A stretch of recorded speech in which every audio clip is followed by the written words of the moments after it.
ನಮಸ್ಕಾರ ವೀಕ್ಷಕರೇ, ನ್ಯಾಷನಲ್ ಟಿವಿಯ ಮನಿ ಮಾತಿಗೆ ನಿಮ್ಗೆಲ್ಲರಿಗೂ ಸ್ವಾಗತ. ನಾನು doctor Maria Pramila, financial wellness specialist.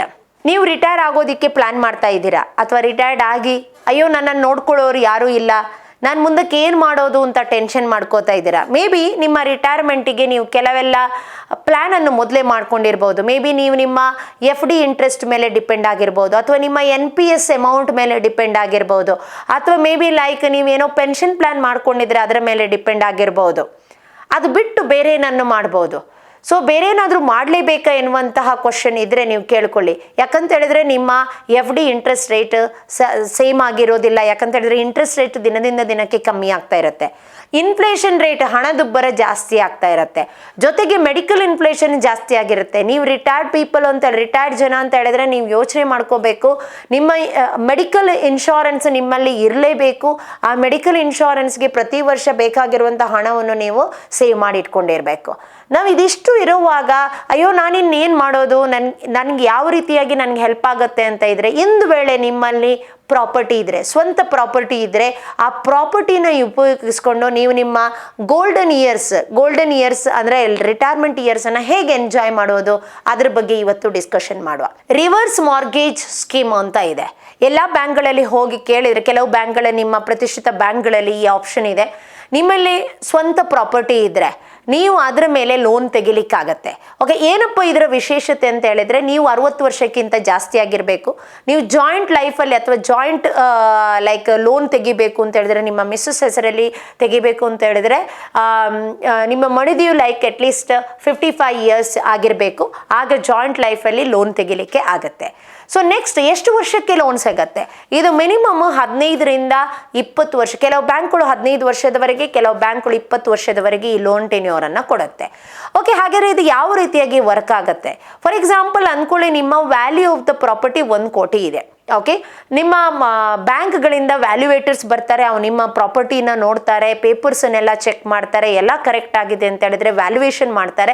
ಆ ವ್ಯಾಲ್ಯೂಯೇಷನ್ ಮಾಡಿದ ನಂತರ ಸೊ ನಿಮಗೆ 1 ಕೋಟಿ ಅಂತ ಹೇಳಿದ್ರೆ ಮಿನಿಮಮ್ ನೆಕ್ಸ್ಟ್ ಅಂದ್ಕೊಳ್ಳಿ, ನೀವು ನೆಕ್ಸ್ಟ್ 80% ನಿಮಗೆ ಅದರಲ್ಲಿ ಲೋನ್ ಕೊಡ್ತಾರೆ ಅಂತ ಹೇಳಿದ್ರೆ 80 ಲ್ಯಾಕ್ವರೆಗೆ ನಿಮಗೆ ಲೋನ್ ಸಿಗುತ್ತೆ.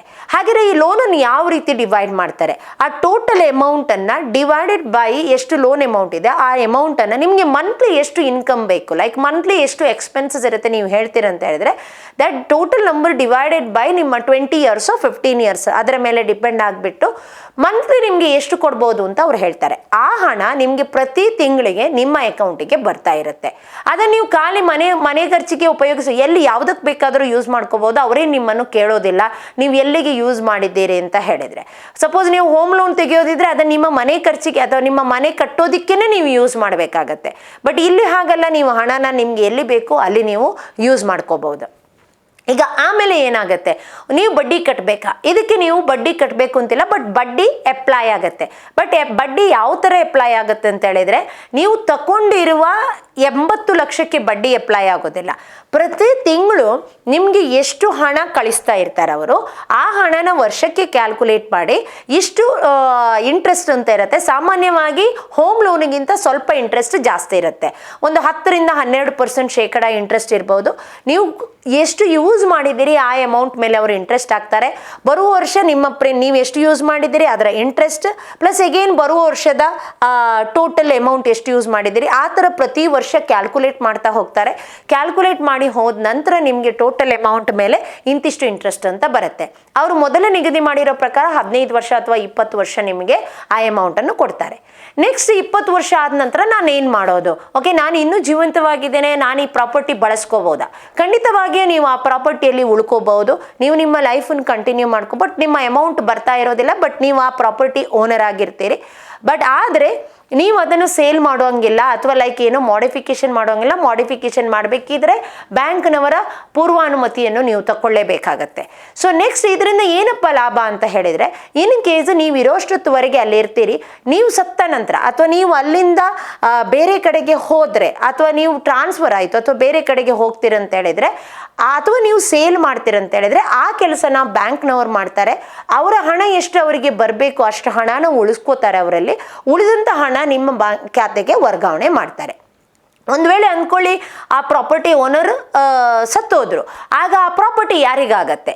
ಆಗ ಅವರ ನಾಮಿನಿ ಯಾರಿರ್ತಾರೆ ಅಥವಾ ಲೈಕ್ ಬೆನಿಫಿಷರಿ ಯಾರಿರ್ತಾರೆ, ಲೀಗಲ್ ಹೈಯರ್ಸ್ ಯಾರಿರ್ತಾರೆ, ಅವರು ಆ ಪ್ರಾಪರ್ಟಿನ ವಾಪಸ್ ತಗೋಬಹುದು. ಬಟ್ ಆ ಪ್ರಾಪರ್ಟಿ ವಾಪಸ್ ತಗೋಬೇಕಿದ್ರೆ ಅವ್ರು ಎಷ್ಟೆಲ್ಲ ಬಾಕಿ ಮೊತ್ತನ ಕೊಡಬೇಕಿದ್ದಿತ್ತು ಬ್ಯಾಂಕಿಗೆ, ಆ ಹಣನ ಅವ್ರ ಬ್ಯಾಂಕಿಗೆ ಪಾವತಿ ಮಾಡಿ ಆಮೇಲೆ ಬ್ಯಾಂಕ್ನವರು ಆ ಪ್ರಾಪರ್ಟಿನ ಅವರ ಹೆಸರಿಗೆ ಟ್ರಾನ್ಸ್ಫರ್ ಮಾಡ್ತಾರೆ. ಸೊ ಇದು ಬಹಳಷ್ಟು ಇಂಪಾರ್ಟೆಂಟ್ ಆದಂಥ ವಿಷಯ. ಆದಷ್ಟು ಜನರಿಗೆ ಗೊತ್ತಿರೋದಿಲ್ಲ.